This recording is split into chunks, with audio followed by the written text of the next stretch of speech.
je remercie Elena Blue d'avoir accepté cette invitation. Elena Blue,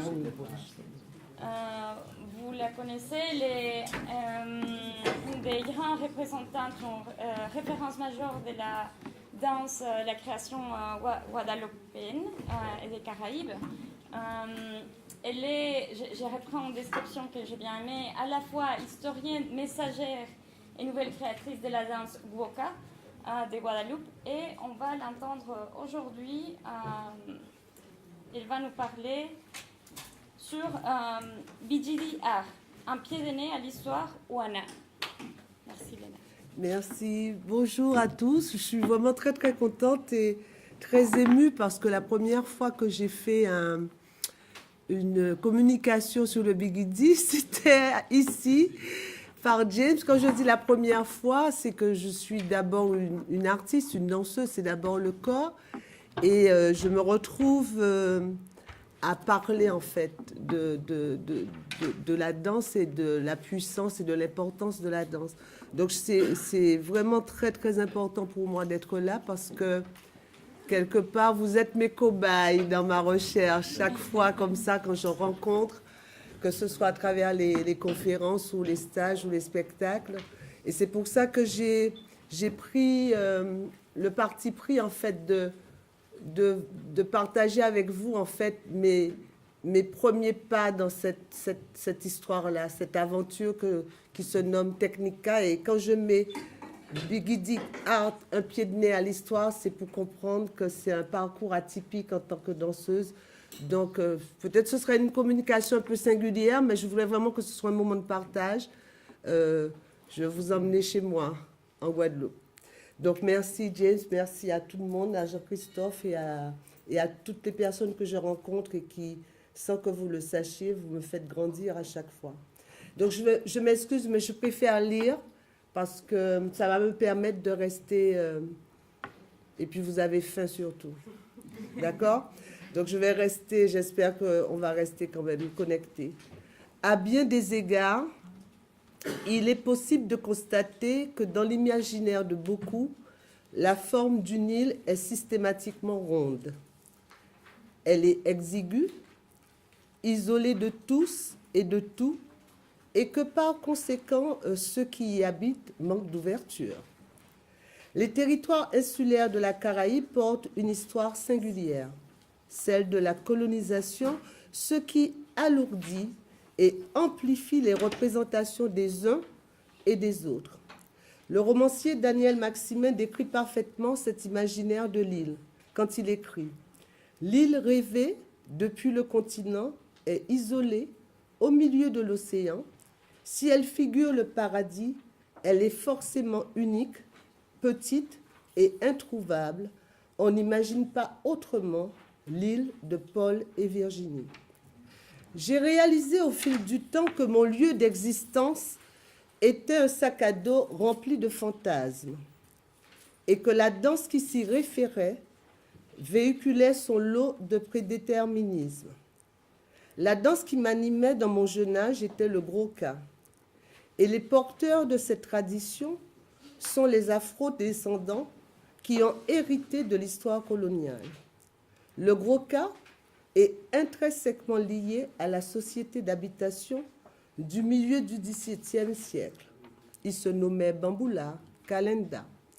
Il s'est façonné sur plusieurs périodes. C'est entre 1880 à 1950 que l'on voit apparaître qu'on le voit apparaître une forme de cristallisation des termes et des éléments tangibles du Gros-Ka que nous connaissons aujourd'hui. Les roses, Tumblak, Roulé, Pajambel, Kaladja, Mende, Grage, ainsi que le corpus chantait, répondait, chachaillait, tambouillait, dansait, reprise, assistance. Le Gros-Ka est une matrice fondatrice constituant un élément clé de l'identité guadeloupéenne qui s'exprime lors de la soirée Les Roses. Une forme de nécessité s'est imposée à moi dans l'étude de cette danse traditionnelle. Je remercie par ailleurs ma confrontation avec l'autre. Cet autre, précisément dans le milieu chorégraphique, me renvoyait une perception de ma personne qui ne collait pas à l'image que j'avais de moi. L'héritage de mon histoire familiale ne m'a pas conduite à me penser ni en fille des îles, ni en descendante d'esclaves, mais davantage en une personne dotée d'un esprit critique.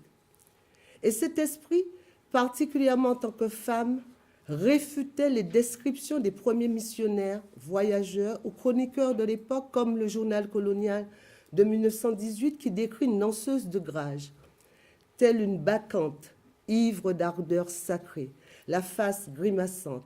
La danseuse s'est transformée, ses narines frémissantes, son sein tumultueux marque son agitation, ses yeux désorbités expriment une passion bestiale. Lors de mes études en danse à l'université, j'étais avide de découvrir le cours de danse, le cours d'histoire de la danse. Une grande déception et incompréhension s'en suivit, car je constatais que l'histoire de la danse se limitait à celle des danses académiques, considérées comme savantes, universelles, codifiées, écrites, historiées, donc pensées et intelligibles. Les autres étaient occultées. Donc, par déduction, ma danse Gros-Cas rentrait dans la catégorie folklorique, exotique, traditionnelle, ethnique, donc de fait, dépourvue de technique. Avec le recul, c'est peut-être l'élément déclencheur qui m'a poussé à faire de la recherche sur la danse Gros-Cas de la Guadeloupe, car je voulais proposer un contre-discours dans l'optique d'assouplir tous ces jugements préconçus. J'avais donc une obsession: inventer une nouvelle technique de danse et une écriture chorégraphique à partir du Gros-Cas et profiler une vision de la pensée caribéenne. Mes premiers pas dans cette recherche étaient solitaires, balbutiants et empiriques. Seule l'intuition me guidait. Je me suis évertuée à observer, regarder, scruter le Gros-Cas qui s'exécutait sous mes yeux, dans la rue, les spectacles et les roses, les coups de tambour, car je voulais comprendre la logique de cette danse. Mais je rencontrais deux difficultés. Premièrement, le terrain et l'objet de ma recherche m'étaient connus et familiers. Je connaissais la Guadeloupe et je pratiquais le Gros-Cas. Ma seconde contrainte résidait sur le fait que chaque danseur de Gros-Cas, singulièrement le danseur de Les Roses, crée et recrée en permanence des pas qui ne sont jamais dans le même ordre, ni dans la même dynamique. La lecture épistémologique du Gros-Cas en totale improvisation m'était refusée. En 1990, je tentais de résoudre ces premières difficultés en créant mon centre de danse et d'études chorégraphiques, un lieu d'expérimentation où je me posais des questions dans la tête et j'obtenais les réponses dans les corps. Mes élèves étaient mes cobayes à leur insu. Entre 1990 et 1997, j'étais convaincue qu'il me fallait trouver le dénominateur commun des 7 danses du Gros-Cas. Pour cela, je me suis focalisée sur une seule, le Toumblac. Pourquoi? Parce que tous les tambouillés de la Guadeloupe disent que le Toumblac, c'est le rythme de base. J'ai donc réenclenché et Pardon, je me permets de rire, je reprends. J'ai donc réenclenché et remobilisé mes connaissances en anatomie. Parce que je vous dis entre parenthèses, j'ai fait mes études d'infirmière aussi pour ça. Pour regrouper tous les pas qui se ressemblent globalement. J'en ai trouvé 15 pour la danse Toumblac. Et j'ai fini par comprendre qu'il s'agissait en fait du même pas que je nomme aujourd'hui genou cassé. Ce fut un moment important, car j'ai pu dès lors appliquer cette logique pour les 6 autres danses du Gros-Cas et établir une classification des pas en pas de base, pas secondaire, pas spécifique et pas de liaison. Une fois que les pas fondamentaux furent mis en évidence, je me concentrais à étudier la sémiologie de chaque danse, chaque rythme, et déceler le rapport pédagogique. Par exemple, la danse roulée permet de travailler la fluidité du mouvement et le transfert du poids.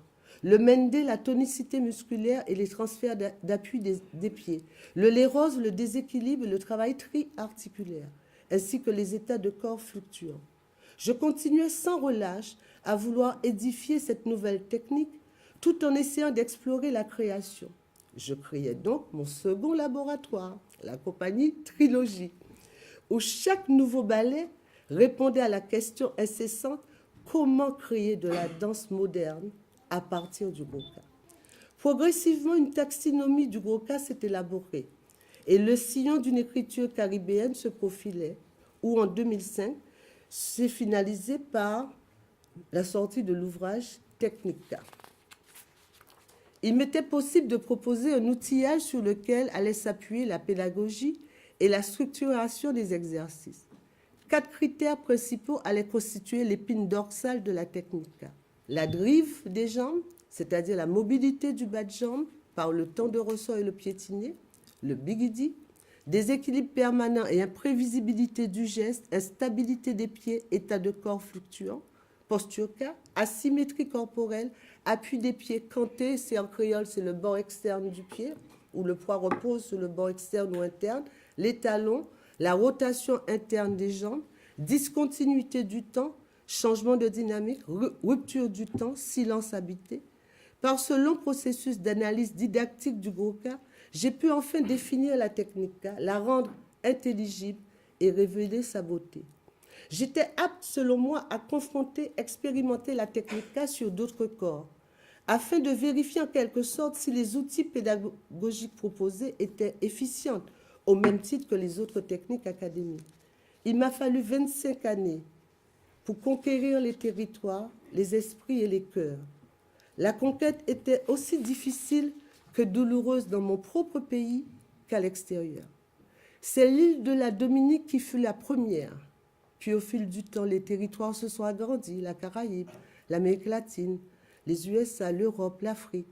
Plus je diffusais ces techniques, plus je prenais conscience à quel point elles étaient nées dans les entrailles du siècle des ténèbres.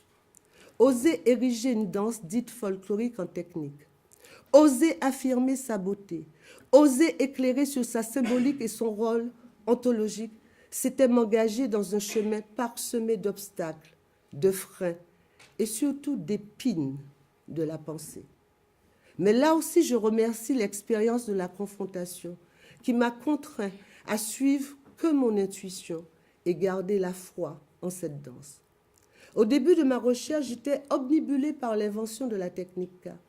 À cette époque, j'étais loin d'imaginer que le bigidi était la clé pour une meilleure lecture du monde caribéen. Car lorsque je regardais un danseur de l'Érose, mon constat était simple: désordre, chaos, disharmonie corporelle et temporelle, ne laissant aucune place à la verticalité.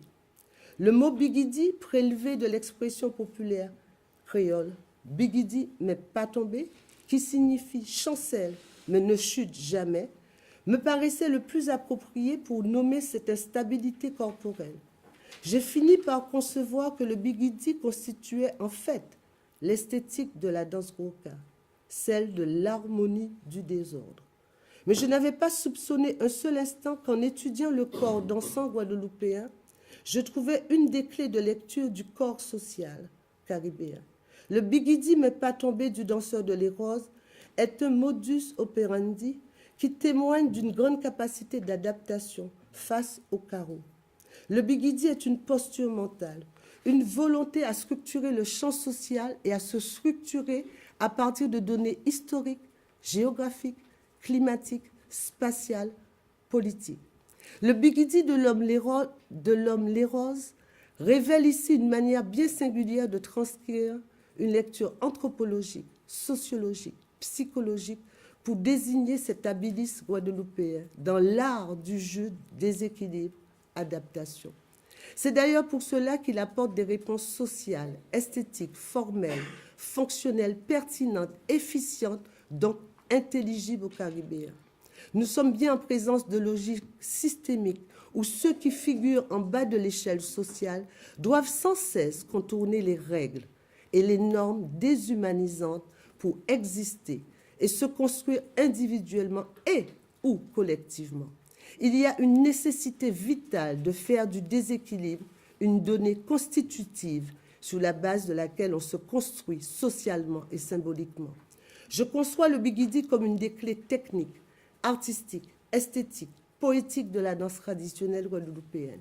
Mais pour peu que je l'aborde d'un point de vue philosophique, le bigidi mais pas tombé du danseur de Goka se présente au contraire comme une force extraordinaire qui se dégage de ce corps déstructuré, asymétrique, chancelant, vissé dans un déséquilibre permanent, mais qui ne tombe jamais.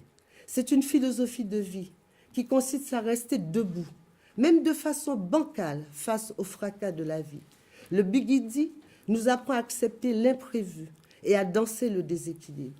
C'est le sursaut salvateur des césures de la vie qui nous aide à rebondir, rebondir encore et encore. Les grandes convictions du monde occidental sont aujourd'hui ébranlées.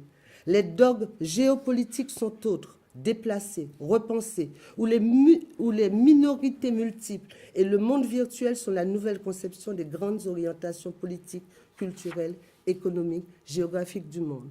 Les anciennes civilisations majeures sont déboussolées, car en perte de repères. L'imprévisibilité de la nature semble ne plus être l'apanage des petits territoires. Le rapport au temps s'est modifié avec la suprématie des nouvelles technologies qui régissent le rythme de l'existence de l'individu. Aucun penseur ne peut prédire l'avenir sur le long terme. La structure sociétale du monde, ses paradigmes fondateurs sont de plus en plus proches et ressemblent chaque jour un peu plus aux sociétés insulaires. L'instabilité, l'imprévisibilité, le déséquilibre, la rupture des acquis est dorénavant une nouvelle prédisposition du XXIe siècle. Il faudra apprendre à tolérer l'incertitude et se laisser toucher par les mystères de l'improbable. Le Bigidi est une solution créative pour affronter les obstacles et l'impermanence du XXIe siècle. Le Bigidi Art est un pied de nez à l'histoire. C'est un acte posé, de cheminement long et ardu sur le corps K et son langage. C'est un acte politique. Il fait bouger les lignes de la pensée d'ici et d'ailleurs, à la croisée des chemins de l'histoire de la Guadeloupe et de l'humanité.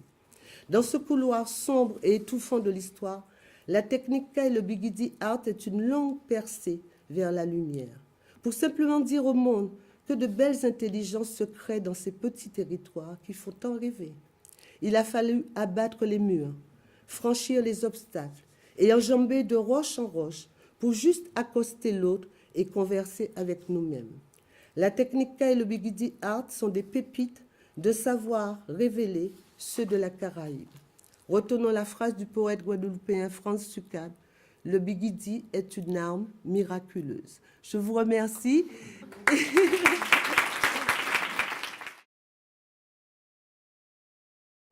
On donne la parole au public. Vous avez des questions?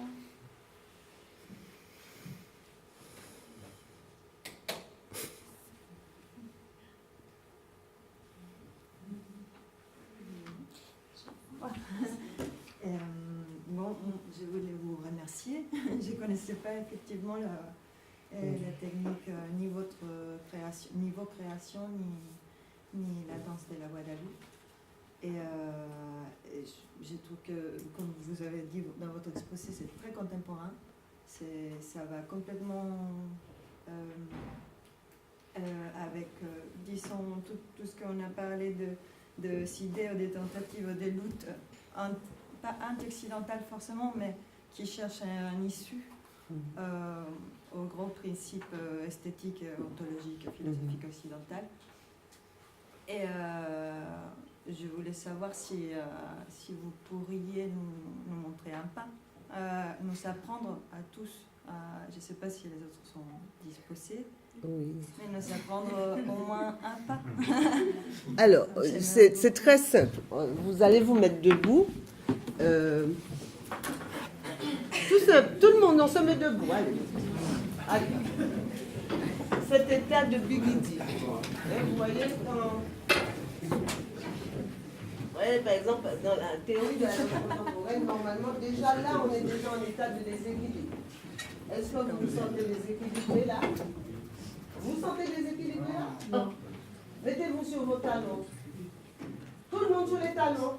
Et le jeu, c'est de ne jamais poser les pieds par terre. Dépêchez-vous. Action. Action. Allez, jouez avec ça. Voilà. Voilà. Ça, c'est le but. Voilà. Le jeu, c'est vraiment sur les talons. Il ne faut pas tricher. Hein.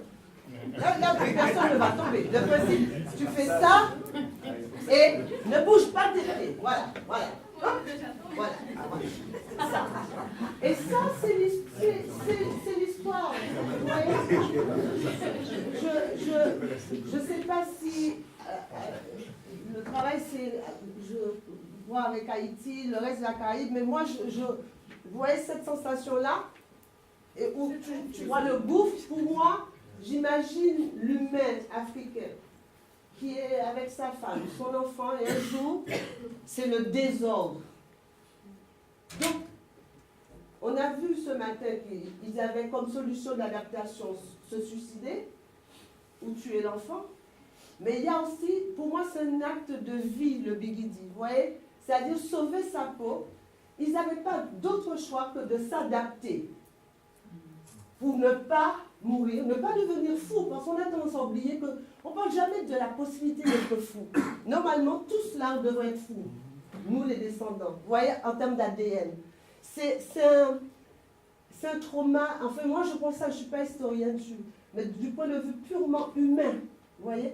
Et je dis, je commence à être convaincue, et je suis contente d'être danseuse pour ça, parce que je n'ai jamais imaginé, vous voyez? Parce que ça m'a interpellé ça. Vous voyez? Je sais danser le boka. Vous voyez? Tu vois, le danseur, il est comme quelqu'un qui est, surtout chez les hommes, tu le vois arriver. Je demande la reprise.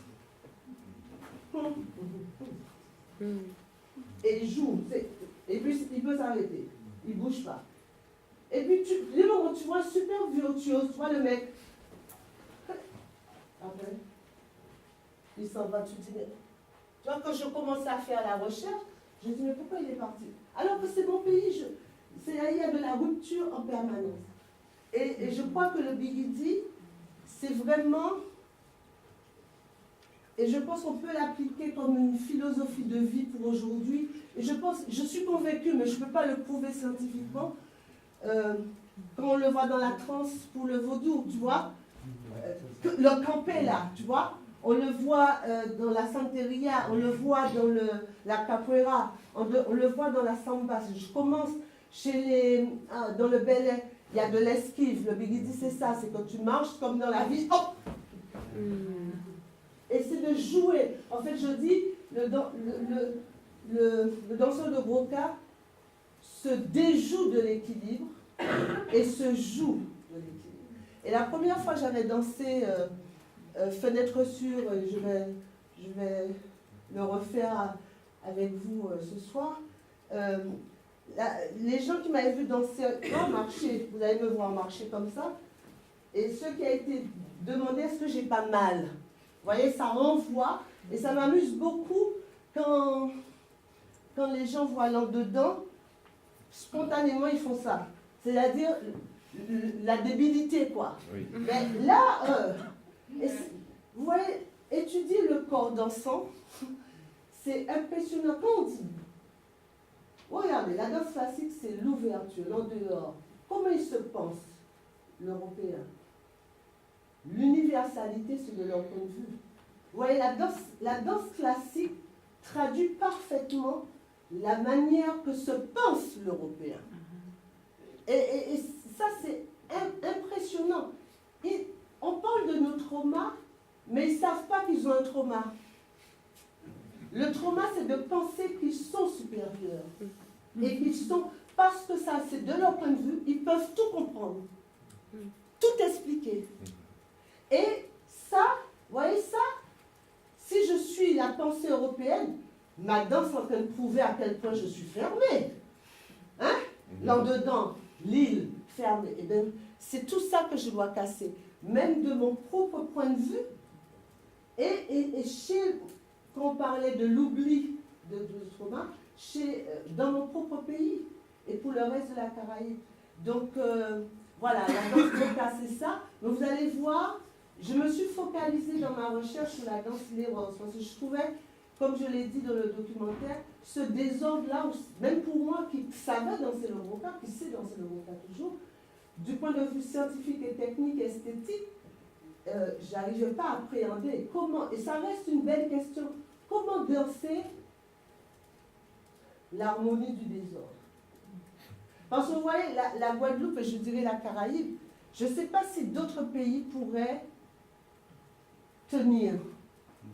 Nos pays sont des pays de chaos en permanence. Et vous voyez, et le Bigidi, dès moi je m'interroge, pourquoi le Bigidi est porté par les afro-descendants? Le gros cas, comme pour en Haïti ou le reste de la Caraïbe, c'est beaucoup les Noirs, enfin. Pourquoi? Mais parce que ça n'a pas changé, hein. Nous, ça n'a pas changé du point de vue de la hiérarchie sociale, c'est-à-dire sur le plan économique. La puissance économique, ça n'a pas changé. C'est pareil. Et donc, on est contraint. Et ce qui est intéressant, c'est qu'il y a un Bigidi que je trouve très particulier pour nous, qui sommes restés français, la Guyane, la Martinique, la Guadeloupe, c'est que on est français, donc il y a une institution, il y a des lois françaises, donc c'est le carré. Et vous voyez, fenêtre sur, je vais montrer un extrait c'est pas un spectacle, vous allez vivre la technica, voilà, comment expliquer la technica. Et j'ai fait ce solo en dansant dans un carré. Parce que ma danse et ma culture et mon pays et mon territoire, c'est un rond. Vous voyez? On est dans l'adaptabilité. Comment veux-tu être carré? Et moi, ça m'amuse toujours. Vous voyez, il y a eu le cyclone Irma, vous voyez? Et les experts, tout ça. Et par exemple, Macron va venir en disant, nous allons construire vite et durablement. Je dis, il n'a rien compris. Il ne peut pas y avoir de durable en Guadeloupe. Vous voyez? On n'est que sur de l'imprévisibilité de la nature. Vous voyez? Et on a une culture cyclonique. On a une culture... Et c'est ça, c'est pour ça que je dis que les îles, nous, la Caraïbe, tout ça, on est les sentinelles du monde. Si on parle d'écologie, c'est bien parce qu'on a vu que les îles vont disparaître. Vous voyez? Et dès moment, je dis, mais il commence à y avoir de sérieux cyclones ici en France. Vous commencez à nous ressembler. Vous voyez? Et il faut apprendre vite le Bigidi. Hein? Non, c'est vrai. Et je le dis avec beaucoup de sincérité, c'est-à-dire, on peut avoir un discours théorique et être être de le contraire dans sa vie. Vous voyez, parce que je suis française. Vous voyez, dans le sens que j'aime être à l'heure, si un truc j'ai pas prévu. Donc, et en fait, je me fais une éducation spirituelle du Bigidi. Vous voyez, c'est-à-dire, bon, je sais pas, moi j'arrive, il n'y a pas je peux pas mettre la clé USB. Je fais, je peux dire. Tu vois, on va s'adapter, tu vois. Et c'est une très belle philosophie, voilà, que peut-être on apprend maintenant le lâcher prise, en fait, tous ces trucs-là, le développement personnel. Ben nous, on n'a pas eu à l'inventer. Tu vois, c'est comme une déflagration, tu vois, l'esclavage, l'arrachement à la terre, c'est une déflagration. Et je dis, de fait, on danse le déséquilibre. Vous voyez, on accepte l'imprévu. Et vous voyez, quand vous voyez un très bon danseur, parce que tout le monde n'est pas bon danseur, même si un très très bon danseur, mais il y a des choses que jusqu'à présent je suis incapable de faire techniquement, enfin, en tant que danseuse. Tu le vois arriver, et puis il tourne, tu vois le corps, comme quelqu'un qui est sourd. On va essayer de faire ça pour montrer ça au public. Vous voyez le corps qui penche comme ça. Voilà, là je triche. Tout le corps, et tu vois, tu te dis, il va tomber. Non, il ne tombe pas. Et c'est extraordinaire. Voilà. Vous avez compris? Oui. D'accord.